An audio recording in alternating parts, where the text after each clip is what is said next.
Vamos lá, pessoal. Esse é o segundo vídeo sobre a interpretação do Furtado, as raízes da estagnação brasileira nos anos 60.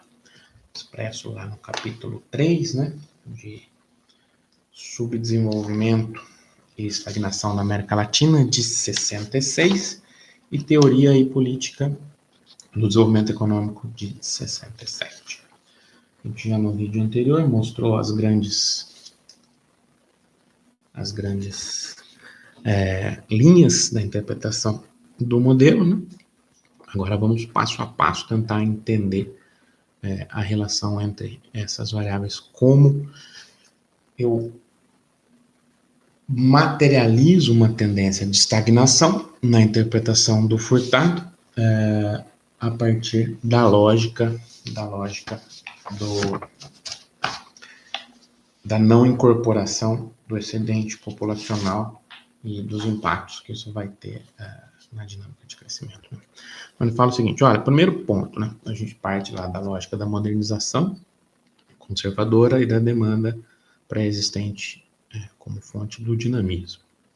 Portanto, vai falar, retomando aqui o modelo, olha, eu tenho, de maneira geral, a reprodução do subdesenvolvimento, a reprodução da heterogeneidade, e eu tenho como ponto de partida, depois já vai ficar claro para a gente entender qual que é a solução do problema no que diz respeito à estagnação, na leitura do Furtado, né? A não incorporação de um importante setor pré-capitalista. Isso caracteriza o subdesenvolvimento. Então, tem a coexistência de diferentes estruturas. Então, eu tenho um setor pré-capitalista não incorporado a essa dinâmica. Então, eu tenho um excedente populacional gigantesco não incorporado. Tem uma oferta limitada de mão de obra, quase limitada de mão de obra, com níveis salariais próximos aí de subsistência. Né? Depois a gente viu que, conforme o Brasil transita para uma etapa superior do subdesenvolvimento, o Furtado já admite um esgotamento um pouco dessa lógica, vai transitar para uma complexificação maior da relação entre os salários e a urbanização e a diversificação na estrutura produtiva, né?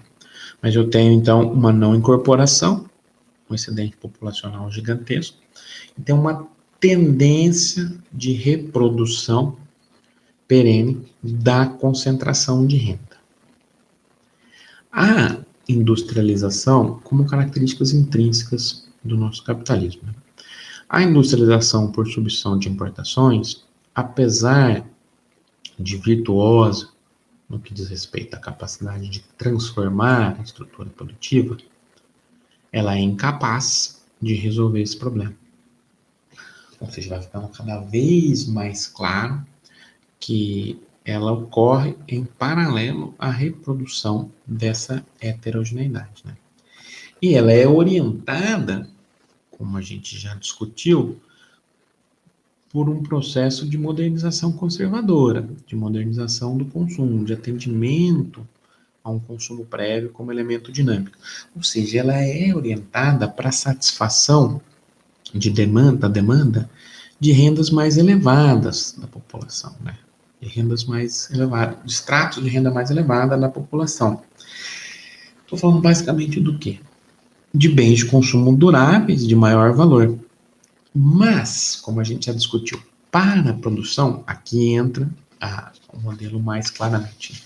Para a produção desses bens de consumo, característicos do padrão de consumo do centro, eu preciso uma estrutura de produção semelhante.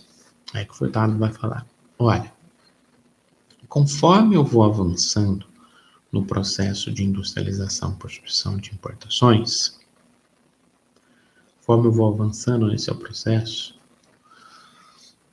eu estou adentrando em setores com alta escala mínima de eficiência. O que é isso? Estou entrando em setores, ou estou tentando entrar em setores para os quais a escala de produção é gigantesca. Uma lógica da concorrência oligopolista, hein, pessoal? A escala de produção é gigantesca. A escala mínima de eficiência é gigantesca. Não dá para eu começar pequenininho, em passos infinitesimais e ser competitivo. Dá em termos técnicos, em termos de protótipos, mas na lógica da concorrência, que é o enfrentamento de capitais, uma luta sanguinária em busca da valorização, não é viável. Então, o Furtado fala, eu estou entrando em setores, em áreas cada vez mais complexas e com uma escala mínima de eficiência gigante. Bens de consumo duráveis, automóveis, tudo complexo, petroquímico, metal mecânico por trás disso. Aí o Furtado vai falar, mas por que a escala é gigantesca? Porque é uma escala pensada a partir da realidade dos países do centro. Escala gigantesca sempre em termos relativos, claro. Porque é uma escala que é intensiva em capital e poupadora de mão de obra. Então, vai falar, certo? E por que ela é gigantesca em termos relativos, levando em consideração a periferia e o caso brasileiro? Olha, porque a nossa estratégia de desenvolvimento ou de reprodução do subdesenvolvimento, na verdade, sempre se pautou pela reprodução da desigualdade. Ou seja, eu não estou incorporando, não é para isso que eu utilizo o meu excedente, por isso que é subdesenvolvimento, para incorporar as massas populares. Não é isso que eu estou preocupado. Logo, no mercado consumidor potencial, ou lá na discussão, a gente pode remeter até a discussão lá do prédio, do excedente potencial e a poupança potencial, eles não são utilizados. Por quê? Porque eu não estou incorporando. Então, no fundo, eu estou reproduzindo essa lógica a partir da concentração de renda de um mercado potencialmente pequeno. Mas potencialmente pequeno não em termos absolutos. A economia brasileira é vultosa. Mas potencialmente pequeno, levando em consideração as escalas mínimas de eficiência desses setores mais modernos, mais dinâmicos. E por que os mais modernos e mais dinâmicos? Que é porque por aí que eu oriento a minha industrialização, dada a minha lógica de emular padrões de consumo, dado depois que ele vai ficar mais claro a questão da dependência cultural, etc. Então é para lá que eu quero ir, conta dos padrões de consumo. Certo. Problema. Esses setores, eles são intensivos em capital. As barreiras à entrada são gigantescas, tanto tecnológicas quanto financeiras. A tecnologia pensada para esses setores, ela é adequada ao processo de desenvolvimento dos países do centro, mas não é adequada ao processo de desenvolvimento dos países da periferia. Olha como o Furtado vai tornando as relações bastante complexas para explicar a estagnação. O que isso quer dizer? Conforme eu vou avançando na industrialização por substituição de importações, cada vez mais eu vou reduzindo, olha só, eu vou reduzindo o potencial de novos produtos substituíveis. Porque eu já substituí previamente. Ah, e por que eu não inovo, crio um núcleo de colégio técnico e a partir daí eu crio novos potenciais de demandas? Porque eu sou subdesenvolvido. Esse vai ser um limite fundamental. Certo? Antes disso, um passo antes disso, o Furtado vai falar, conforme eu vou avançando para essas atividades, o que acontece com a intensidade de capital por trabalhador? Ela aumenta. Eu vou avançando no processo de industrialização, vamos lembrar que ele está aqui nos anos 60, escrevendo aqui um pouquinho antes do milagre e um pouco depois do plano de metas, né? Tem um bloco de investimentos muito forte. Ele vai falar, olha, a intensidade de capital por trabalhador aumenta, o coeficiente de capital por trabalhador aumenta. Por quê? Porque eu estou avançando para setores mais intensivos em capital, química, petroquímica, metalurgia, siderurgia, complexo metalmecânico, complexo automobilístico. Eu estou tentando emular a estrutura produtiva dos países do centro, mas por quê? Porque minha modernização é conservadora. Tudo isso tem uma seguinte implicação, que é a intensidade de capital por trabalhador aumenta. A quantidade de capital que eu preciso para cada trabalhador, para copiar essa estrutura produtiva, aumenta. Só que essa intensidade de capital por trabalhador, ela é pensada a partir das características dos países do centro e não da periferia. Ou seja, eu tenho uma heterogeneidade muito grande, uma concentração de renda muito grande, uma não incorporação muito grande dos trabalhadores, da massa popular na economia, e, além disso, eu estou migrando para setores, para atividades intensivas em capital e não em trabalho. Estou migrando para atividades, para setores que cada vez mais são automatizados. Ou seja, eu estou avançando para setores poupadores de mão de obra. Eu estou avançando para setores que não vão ser capazes de gerar uma escassez de mão de obra, gerar muito emprego, capaz de, em algum momento, isso rebater uma certa escassez de mão de obra e uma incorporação das classes populares. Por quê? Porque esses setores, na verdade, são poupadores de mão de obra, são intensivos em capital. Em termos relativos, pessoal, não quer dizer que não vá gerar aumento de emprego, não é isso. Em termos relativos. Ofertado, falar. Então, esse aumento da intensidade de capital por trabalhador, ele vai estar associado ao quê?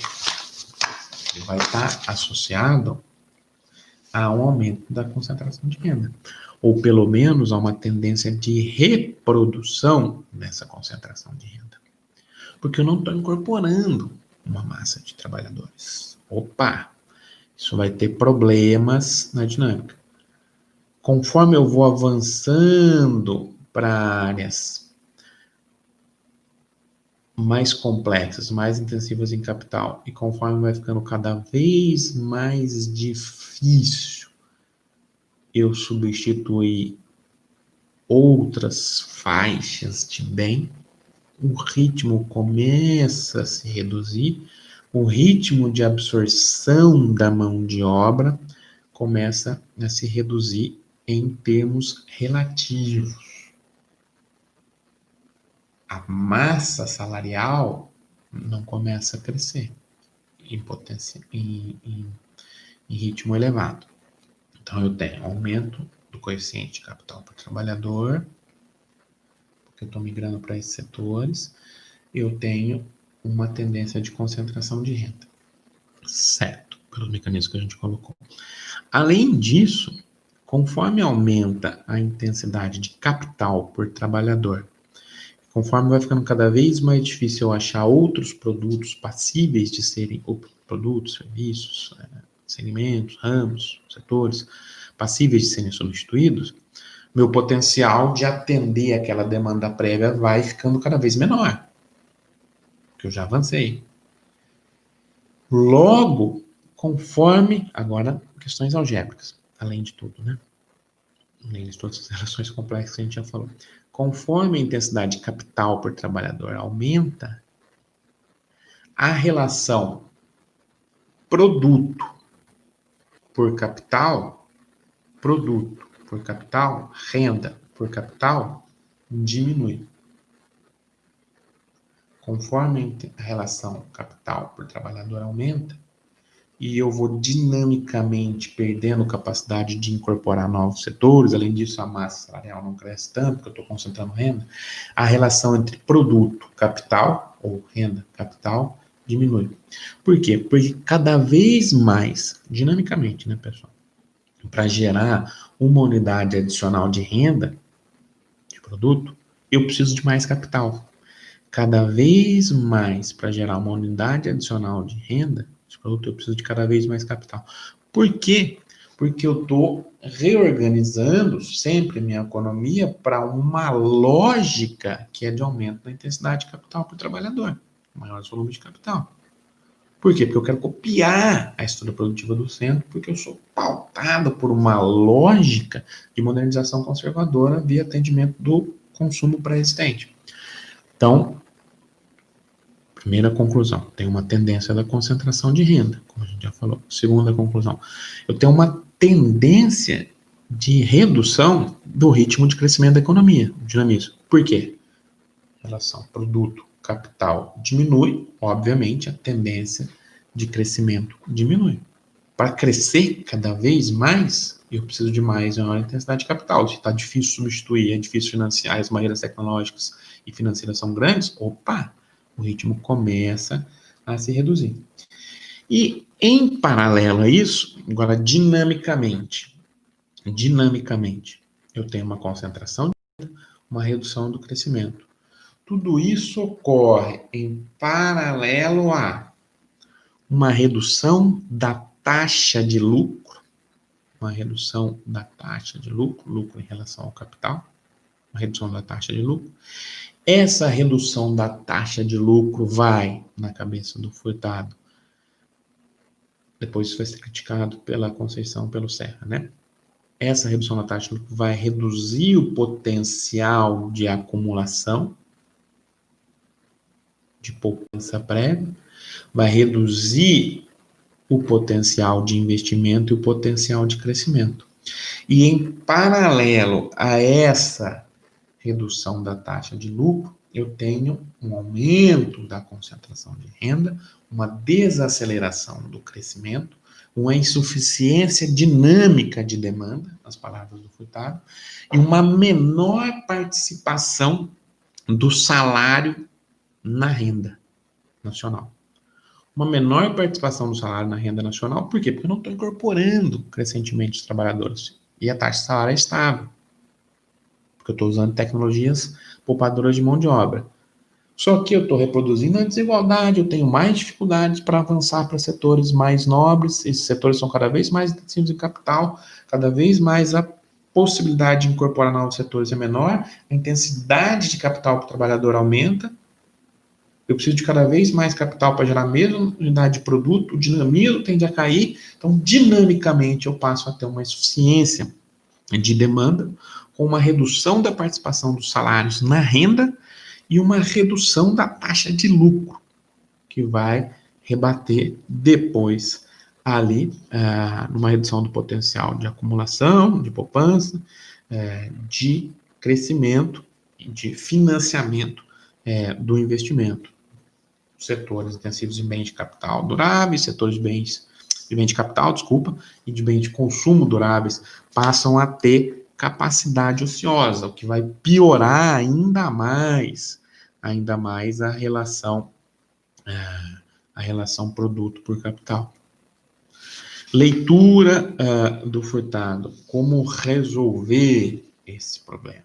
Ora, a ideia fundamental para se resolver essa insuficiência dinâmica de demanda seria romper com essa lógica, com os fundamentos, a raiz dessa lógica, que é o processo de dinamismo a partir do atendimento da demanda prévia, a partir de uma lógica da modernização do consumo.